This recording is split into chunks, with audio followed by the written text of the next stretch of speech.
Nasib bulletin में अवां खे भली कार चऊं था। सबका पहिरीं अवां खे आगाह कंदासीं। पंजाब जे इलाइक़े रैनीला कोट में पीपी चेयरमैन बिलावल भुट्टो ज़रदारी ख़िताब कंदे चयो आहे त कोटपतली वज़ीर आज़म खे 3 ॾींहं जी मोहलत ॾियूं था। हू पाण मुरादो इस्तीफ़ा ॾेई घर हलियो वञे। ॿी सूरत में इस्लामाबाद में पहुची गैर जौहरी हुकूमत ते जौहरी हमलो कंदासीं। पीपी चेयरमैन बिलावल भुट्टो ज़रदारी ख़िताब कंदे चयो आहे त कठपुतली वज़ीर आज़म खे 3 ॾींहं जी मोहलत ॾियूं था।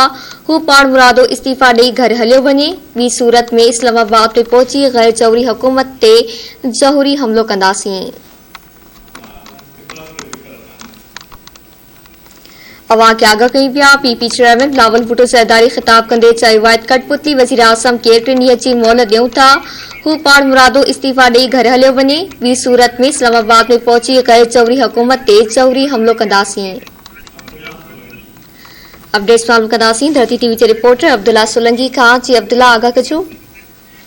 जी बिल्कुल, पाकिस्तान पीपल्स पार्टी के चेयरमैन बिलावल भुट्टो ज़रदारी अवाम मार्च के खिताब कंदे चयो आहे त कठपुतली जेकी हुकूमत आहे इमरान न्याज़ी जी उनखे हिकु भेरो ॿीहर था त हू पंहिंजे पाण ॾेई करे रवाना थिए। ॿी सूरत में हीउ जेको लखनि जी तादाद में कारकुन ऐं अवामी मार्च आहे उहो इस्लामाबाद पहुची करे उनखे जेको आहे फ़ैसिलो पाण करणो आहे त हीअ GL जेकी मौजूदु आहिनि उहो फ़ैसिलो करणु उनखां बहितर आहे त पाण इस्तीफ़ा ॾेई वञे। ॿियो त जॾहिं अॼु बिलावल भुट्टो ज़रदारी पिणु जेको चयो आहे त इमरान न्याज़ी जी हुकूमत न सिर्फ़ु इदारनि में पर हर इदारे खे तबाह करण खां पोइ महांगाई आसमान करे छॾी आहे, जंहिंखां पोइ आम ग़रीब माण्हू जेको आहे उहो तंग आहे।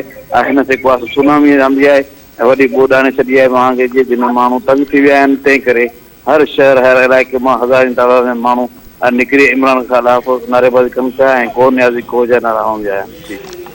महिरबानी अब्दुल्ला, आगाह करण जे लाइ।